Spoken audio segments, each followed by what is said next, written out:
hallway as Jon a few times as well. Please make some noise for Luke Eccles.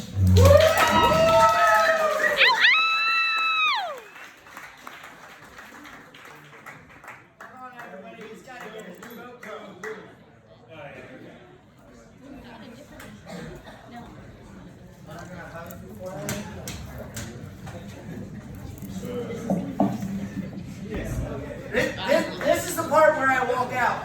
Yeah. Or fall on the floor. I had to turn on the machinery just like Jolie does to get any sort of sexual satisfaction in it. Ooh, shut the fuck up, Jon! So many bearded gingers here tonight. We could start our own gnome village. Live in a gingerbread house and eat ginger snaps and die of diabetes, but it's a better alternative to marriage.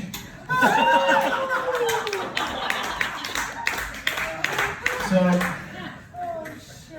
Jon Eirich, ladies and gentlemen, or as our neighbors know of him as the drunk guy that's stumbling home in the morning when they're leaving for work. If Jon were to start another shitty emo band, it would be called Porch Step Ramblings. Don't worry, you're a part of this roast too, Ian. You can listen up. On that topic, Vincent has the pleasure of moving in with us to the divorce house this week. I think he's 7 days in right now. Yeah, 7 days. And this last week, he woke up every morning at 5 a.m. to find Drunk Jon, as we have shortened it to, because Drunk Jon is just too hard to say when you're inebriated and talking to him screaming over the music he's blaring in the living room at 3 in the morning. He's woken up to either Jon passed out, drunkenly DJing to himself on the couch, either passed out or awake, playing Fortnite like any other 22-year-old man with kids would be doing at 5 in the morning. Don't. Shut the fuck up, Jon Eirich! Jon Eirich ruins everything. That should be the name of this fucking roast. Or on Julie's birthday morning, he was profusely masturbating on the couch, which Vincent had the pleasure of walking into.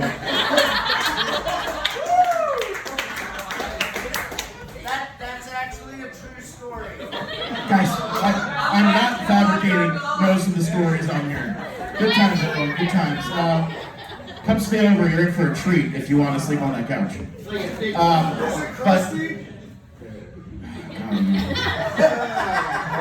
Do we have a bell for Ian?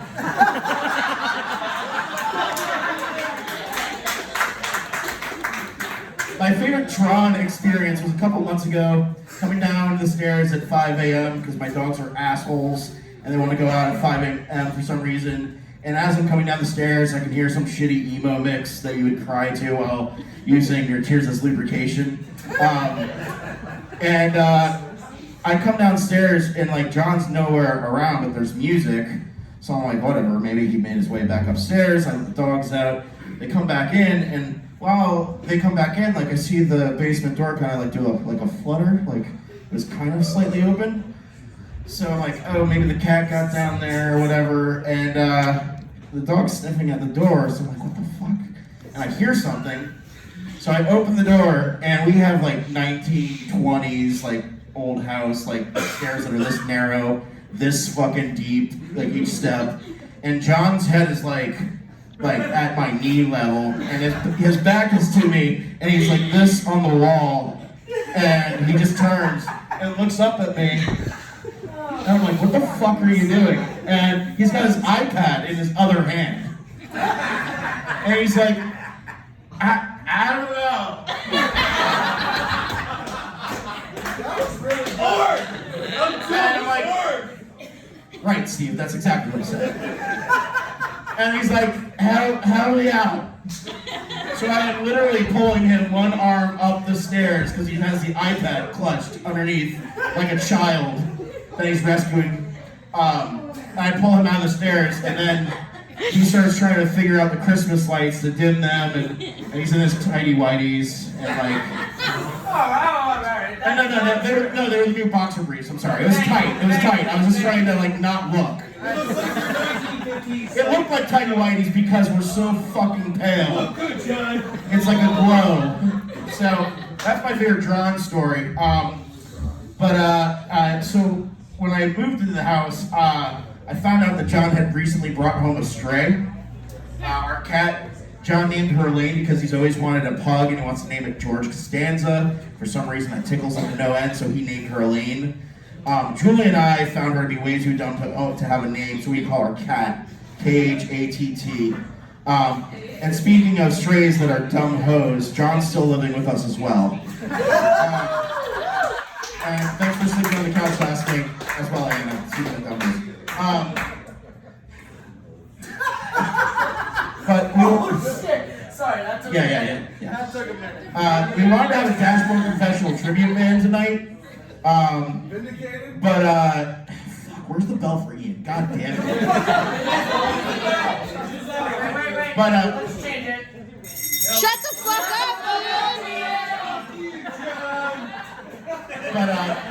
Phoenixville is roasting our poor man's version of Dashboard Confessional tonight, so they couldn't play. Jon has been known for being the mascot of St. Mike's.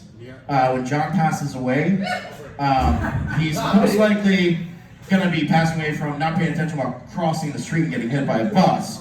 But the one place he's definitely going to haunt is St. Mike's. But he's going to be the shittiest ghost ever. He's just going to be asking dudes for cigarettes in the bathroom and PBRs, and they're just not going to know whether it's the drunk guy in the next stall or a ghost. But that'll be the ghost of Jon Eirich. So people asked me to share my material last weekend. What the fuck are you doing? I'm writing fucking notes about you. I thought I was playing Sims or something. That should be a rule. Take phone. Tune blast. He's playing Toon Blast. Let's get his Toon Blast hours in right now. Awesome, thanks. Shut the fuck up, Jon! People asked me to share some material, and I said that I'm going to save it for the roast. Julie, if she knows anything, I can't even concentrate with this fucker. I'm going to skip that one. I'm sorry. No, it's okay. Listen, I'm glad Ian could make it today. He had a really rough weekend. I don't know if you know how much energy it takes to throw barrels at Mario all day.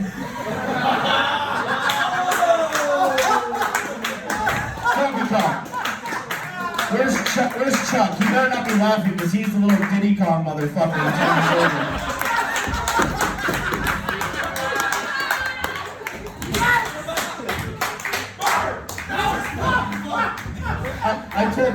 I told Shannon, who couldn't make it today, that I had 4 pages of material, which turned into 5 after Juan coming over. She said that's a lot, and I replied, that's not what Julie said the first time Jon dropped his I made a whole page without dick jokes. That's impressive. That's what she said. So, I actually got to see Jon roast Kyle a couple months ago. He was surprisingly prepared and spot on and very funny. Too bad he can't replicate that for something else in his life where he gets paid for it.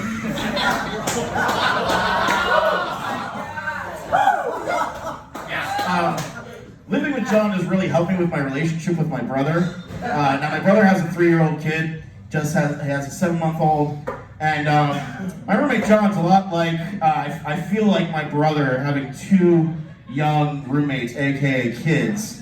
There's so many things in common. They drink out of a bottle all day. They're often stumbling around the house at all hours of the night. Okay. When they fart, you're pretty sure they shit themselves. I don't change diapers for my nephew. I'm not fucking changing diapers for you either. They make a mess everywhere, especially while eating. And they went to bed multiple times in multiple days. So, the only negative things about living with Jon is my roommate drinks from a bottle all day. He stumbles around the house. He makes a mess while cooking and eating. He farts, and we're pretty sure he shit himself. We're also pretty sure that Jon has wet the bed a couple more times than my nephew has. Once again, making Julie a saint and paying penance for some sort of thing she did in her past life.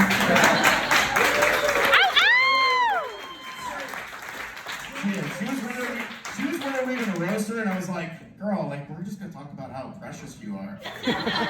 About how we don't know how you do it. So, Notes? Yeah, okay. You keep taking notes, sorry, bud. But don't worry, guys. I'm glad Ian could be up here to turn this roast into attention for himself. You're not the only asshole in Phoenixville here that has tried to turn this night into a thing about themselves. Paul's downstairs somewhere.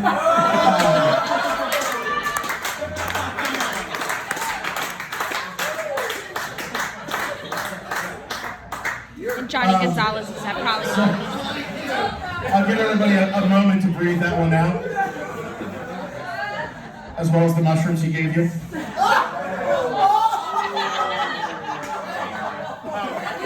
I'm sorry, I thought this was a jar of mushrooms that Paul left. It's cool, guys. A guy from St. Mike's, he was an older gentleman in his 60s. He had a business card. He seemed pretty legit when he gave the mushrooms to him. That's a true fucking story. I didn't make that shit up. Anyway, so ladies, back to Ian. Ian can't get enough attention. So ladies in this room, if you have any pictures of his dick in your DMs, I'm pretty sure you get a free drink at Rec Room. So I guess every woman in here and in Phoenixville. Shit, Ian's face is turning redder than his dick right now, which everybody has seen.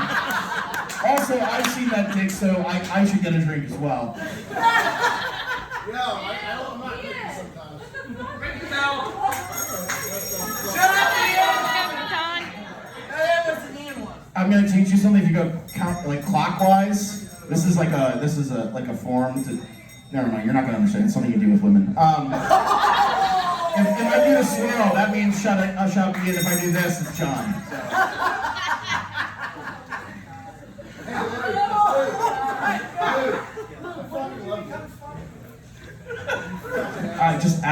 Just observing you for fucking 7 months. So, now don't confuse Jon for any other DJ with a similar name in town. We're very thankful that Jon doesn't have his face postered on all of his event pages at PJ's. That'd be a horrible marketing plan, but not far off from the other guy's marketing plan. I mean, those posters around town, nobody has the heart to tell him that they already see those faces in the Geico commercials with caveman pictures. We get it, DJs. Even the caveman can do it.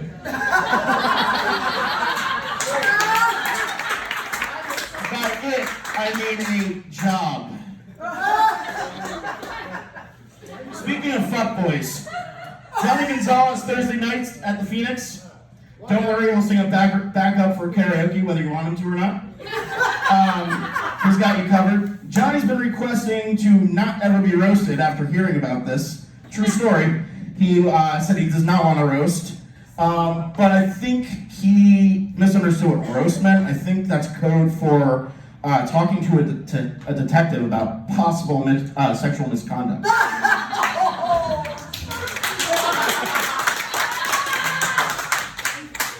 That's literally like something I probably stole off of one of Jason Ray's trolling posts, which I have all of them screenshotted. Yeah, Margaret liked that one too. Yeah. So the only time I've seen Jon work really hard and be successful at it was while dodging nunchucks made out of railroad spikes from John Esposito. This is a true fucking story. This happened in front of Steel City on a Thursday night. We were sober. John Esposito pulls out nunchucks made of railroad spikes, and Jon tells him to get the fuck out of here. And they're screaming at each other. I'm like, fuck, Jon's gonna get a railroad spike to the side of the head. And Mike Weeds pulls up and says, hey Jon, can I try your bike? Which was John Esposito's bike, and fucking took off with his bike. while John's yelling at the cops, and John Esposito has nowhere to go because his home on wheels has been stolen. Mike hit that shit like he was gonna find like John was gonna find it and like look around the neighborhood or something. He was living right across Yeah. the street. Oh shit. So John's often, that's probably why he was hiding it. John is often yelling at people at karaoke to come up early, or when they're coming in too early on a song. But John yelling at people who are coming in too early is like calling the pot, or that pot calling the kettle black. Fuck, I fucked that one up. John is a small man. We still love you. So John and Abby have been friends for, I think, 3 years now, but he's never been able to see her play at any of her shows, mostly because she plays the pick. And we all know John's blossoming DJ career. They can't go past the doors of PJ's, where he's been banned from yet another, he's been banned from too many bars in town. Is Big Mike here to check his backpack? Alright, I was just making sure. So back to dick pics again. So people don't know how much of Ian's paycheck usually goes towards a local charity in the area. I gotta tip my hat to him. So what's left over is child support, coke, the bar tab, usually goes to a local charity, actually very close to Spring City. Her name's Charity. She works at Baby Dolls. And at least you know where his tip money goes to now. Oh. Was he not in the room for that? Taking my move.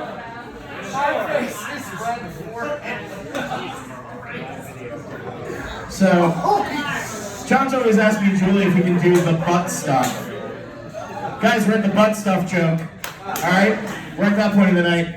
I don't think he realizes who he's asking for. Since he has been denied access to that cookie jar, he now just goes to fingering her in the belly button. This is something I've had to watch in public. Could be at PJ's. It's only at PJ's. It's the only bar he's allowed in. So, learning more about Julie, her family actually butchers. They come from a butchering background, and she butchers pounds and pounds of meat each year, which is not a good omen for John. So when he finally pisses her off and she kills him, we're taking bets on when that's happening. Also, so I mean, when John disappears and leaves behind a note saying that he's traveling the world. And we know it's bullshit because we know he can't really write something or have the attention to explain an expedition. He would get sidetracked between here and PJ's. But, Julie has a lot of beef in the freezer. I learned almost as much as John has beef with the DJs and promoters here in Phoenixville.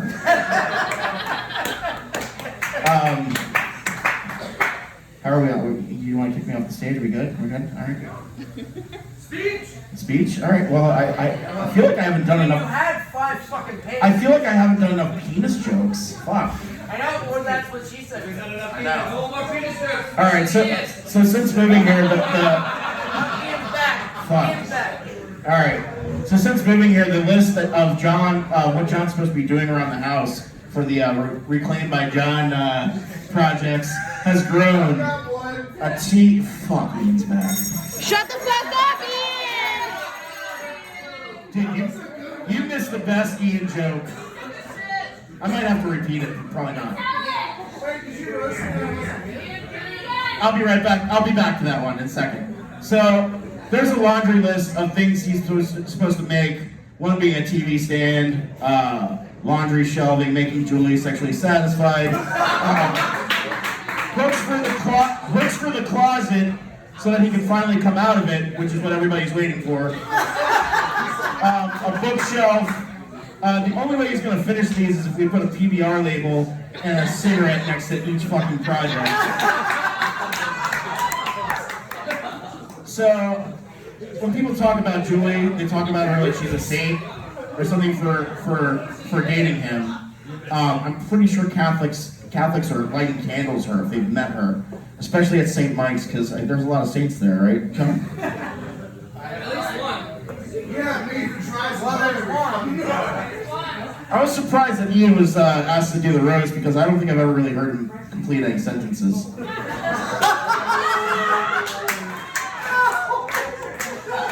You want me to go back to your joke? I want to hear it. I was taking a piss. He needs that attention. Yeah. He needs the attention. We had to see that tick again because we didn't have enough pictures of it. Yeah. All right, so I once heard somebody call Jon a douchebag, which I quickly corrected them. I said that is not an accurate description. Douchebags, 1, have a purpose. 2, they actually clean something.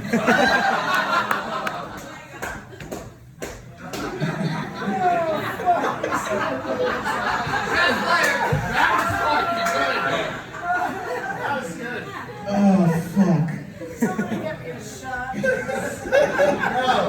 Joe once said that he's considered being a professional killer for a living. Shut the fuck up. I was giving him a shot. Joe once said that he considered being a professional killer. Fuck you, even. But he's been talking people to death for free for years. So, who the fuck is gonna pay for hearing you ramble about your ex-wife in more than sound?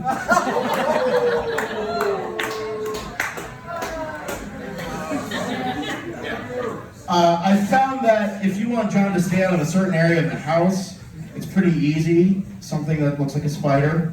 Or just a photo of chore sheets that Julie makes for him around the house. He will stay the fuck out of that room. He's not going anywhere near there. That's why I have most of my booze hidden in the house behind a huge list of chores. He has not found the whiskey, despite every morning when Vince walks down, it's not whiskey. So, it's just my dick out. So I recently got to play a show with Jon at the Paragon. Jesse and I were trying to figure out some kind of merch that would fit and sell really well for more than Jon shows. So yeah, Jesse and I came up with this list: earplugs, and then noise canceling headphones to go on top of those earplugs, a flask, whiskey mixed with roofies so you don't remember any of Jon's penis jokes or music. But I guess those two are the same things. If Jon... Oh, I wrote that twice, the fucking shitty emo band thing. Jon's next band is going to be Porch Step Ramblings. Write that down. Somebody claim the .com. So, Jon, gingers are supposed to be calm and soothing for your stomach. Ginger is. But the sight of Jon usually nauseates most women, especially when he starts talking. We should get you a t-shirt that has a list of side effects. May cause nausea, may talk your ear off, may ask for a ride, may ask for a cigarette or sexual favors. Jon has the sex appeal of a curve,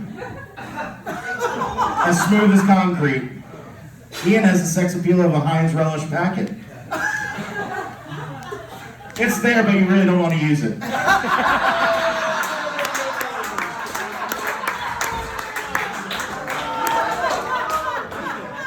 Jon has the face for radio.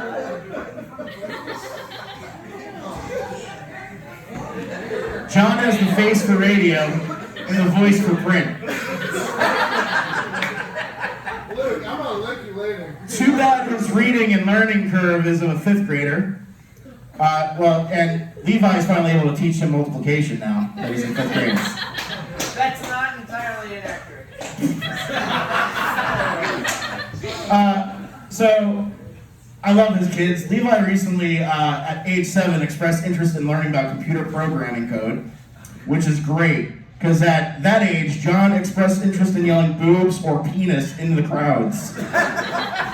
His mom's still waiting for him to grow out of it. That's also not entirely inaccurate. So, speaking of his mom, I recently had a really interesting conversation with her, and the really fun, ice-breaking topic of abortion came up. Oh, you guys don't talk about it at the dinner table? No? All right. So, she told me the story about how she was really torn about aborting John. She talked in confidentially to her doctor about it, but he kept telling her that at 29 years old, it's way too old to legally abort a baby. He gave her a prescription for a real estate agent. I can't wait for Broden to start driving, because then he can start dodging John's calls, asking him for a ride like the rest of us.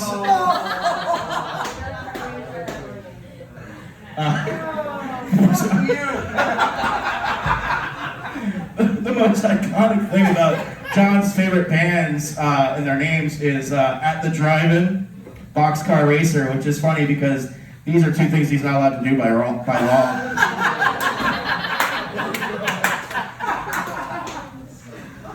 So, I could sit here and talk all day about John's habits, and all night, and how much you want to hear about his penis, but he's going to tell us about it anyway, for his wrap-up, I'm sure. Fucking goddamn. Shut the fuck up, Ian, were you here for the change? I missed all of it.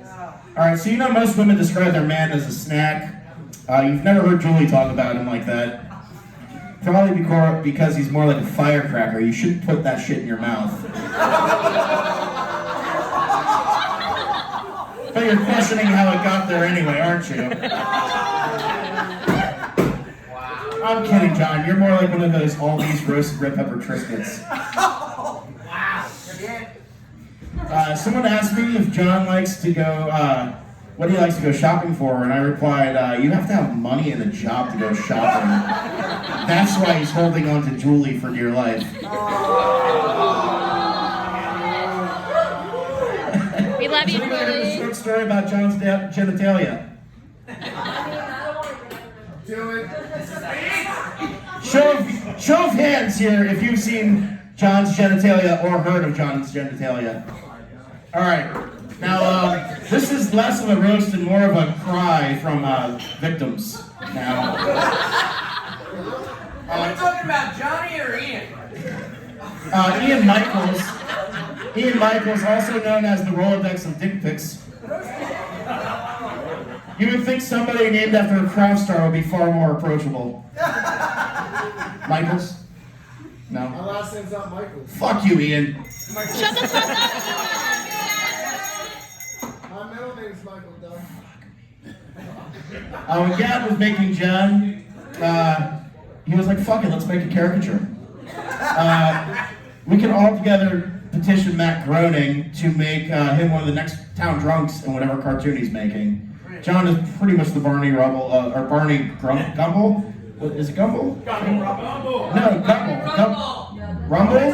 From the town drunk from The Simpsons. We get you, we get you. I thought you were talking about the Flintstones first. No. If you were to make John do a Yankee Candle, it would smell like PBR and American spirits and failure. As all you know, John's a huge Star Wars fan. If John were to be a character in the Star Wars, he'd most likely be that stormtrooper that misses every target and ends up getting eaten by the Rancor. Guys, Julie is not the Rancor. She's not. I'm not sure. I'd imagine when John and Julie met, it was much like when Kermit the Frog and Miss Piggy met for the first time. So John as Miss Piggy, he wouldn't stop screaming and yelling until Julie said, yes, I'll date him. He has a big mouth, but he has an even bigger heart. He's just as eager to drop trout as he is to drop whatever he's doing to help a friend. When I decided I was moving to Phoenixville, I had no fucking clue where I was going to go, what I was going to do. And John, out of the kindness of his heart, said, hey, let me talk to Julie because she is in charge of every fucking thing I say and do. Thank God. That's why we don't have Jon fucking Eirich anymore. Well, at least before midnight. Until she leaves the bar. Yeah, until she leaves the bar. But no, from the bottom of my heart, I do love this guy. He told me, hey, when you move to Phoenixville, we can give you a place to stay for a while. It was supposed to be a month. It was supposed to be a month, but after 2 weeks, he's like, fuck, we're not letting you leave. I want to fuck you. That was cool. Oh, so it's both of them, okay. This is why I lock my door at night, this man, but seriously, Jon, you make me look moister than an oyster. I fucking love you, man. Give Jon a round of applause, guys.